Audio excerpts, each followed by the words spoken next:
Summer, Andrew Scheer is touring the country, introducing himself and his vision for the Conservative Party to Canadians. 7 weeks ago, Scheer became the party's new leader, pulling off a surprise victory. He will be the man to lead the Conservatives into the next election, which is 2019, and attempt to defeat Liberal Prime Minister Justin Trudeau. Scheer is already laying the groundwork for that fight, making his stances on Canada's big issues known. He joins us now in studio. Good to see you. Good to be here. All right, you're on the tour. I was just asking you off camera. You had your 5 kids with you. How's it been going so far? It's been great. We started off in Atlantic Canada for Canada Day. We went to Charlottetown where Confederation happened and brought the 5 kids along, and my wife, of course. Got to see all the provinces in Atlantic Canada and then headed out to Calgary for Stampede. So it's been hectic, but it's been great.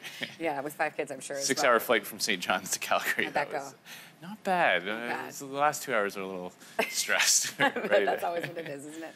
Okay, let's talk about some of the issues. Let's talk about the Omar Khadr payout. You say you want to force every Liberal to stand up and when the House resumes sitting in September to take a stand, really. How do you expect to do that?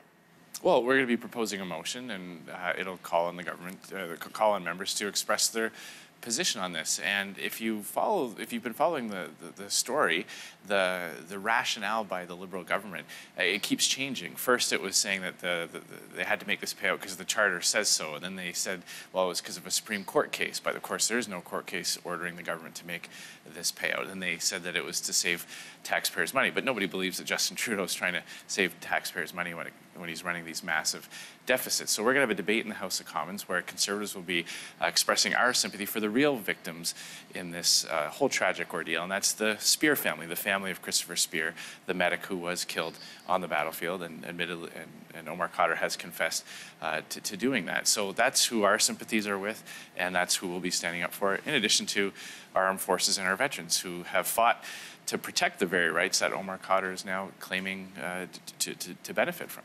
Let's talk about another issue. Families of missing and murdered Indigenous women have written a letter to Prime Minister Trudeau asking him to completely restart the national inquiry into the issue. So if you were in his position right now, how would you handle this? Would you handle it differently? What would you do? Well, clearly something needs to be done. There have been several high-ranking resignations in the commission. I think that may speak to the relationship between the minister and how it was set up going at the front end. I have 12 First Nations reserves in my riding, so I'm very familiar with a lot of the concerns that First Nations community have, both on reserve and in our large urban cities where many people from reserves leave and then go and get into trouble. And that's what a lot of the conversation, I think, needs to focus on, is what is causing people to lose contact, to go missing, or how can the community, both on and off reserve, better support these families, and what kind of strategies can be employed by our police services and things like that. So I think it may be time for the minister to sit down with those involved in the commission and say, okay, do we need a complete reset? Is it salvageable? There's been a lot of money spent so far. There's been a lot of emotional engagement by First Nations community. We don't want to have to restart all that process if we don't have to. Prime Minister Trudeau marched in the Pride Parade in Toronto. You did not. You weren't there. Why? Well, there's a lot of different ways to support their communities. Many Conservative members do, and many don't. We've got a motion right now on the books in the House of Commons calling on the government to do more for homosexuals and people of the GLBTQ community in places like Iran and Chechnya. So the Conservative Party will always be a strong voice for protecting fundamental human rights and respecting those who want to express their support with the community through that mechanism. You don't think that was a good sort of symbol if you were to have been there and meet with people and march in one of the biggest parades in the world? Like I said, there's a lot of different ways to show our support for fundamental human rights and to making sure that Canada's society treats everyone equally. The Pride Parade is one that many people choose to use as expressing their support. There are other ways of doing that, and the Conservative Party has and will continue to be a strong voice to protect fundamental human rights. Do you feel like you're in campaign mode right now?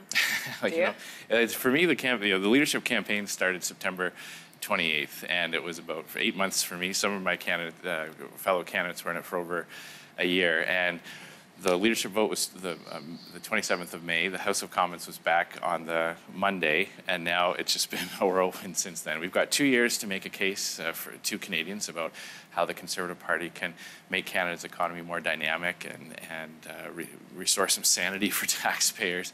So yeah, I do feel like it's been a constant campaign since September 28th, and just pivoting from the leadership to the general, and so I've got my work cut out for me. And really introducing yourself to the public. A lot of people, you know, as you know, and people have called you Stephen Harper with a smile. Is that something you embrace, especially at this point? Well, look, you're kind of over that. Well, you know, I never minded it. When you look at the previous government's record, we got through the worst economic downturn since the Second World War. We did that while we got back to balanced budgets and lower taxes. We had a strong, principled foreign policy that stood up for allies around the world. I think that my approach will be different, and I can connect Canadians with Canadians in a different way and bring out the positive aspects of Conservative policies. That's one of the things that has frustrated me in the past with Conservatives of different levels at various times. We've got such a great story to tell.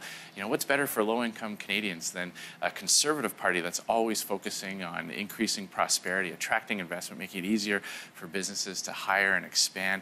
What's worse than a Liberal government that's driving away investment, raising taxes, and making it harder for those families to make ends meet to get to the end of the month? So Conservatives have a great story to tell. I'm happy to have the responsibility to tell it. I'm looking forward to the challenge. Enjoy your campaign. Thank you very much. It continues. We appreciate your time this morning, Andrew. My Thanks pleasure. so much.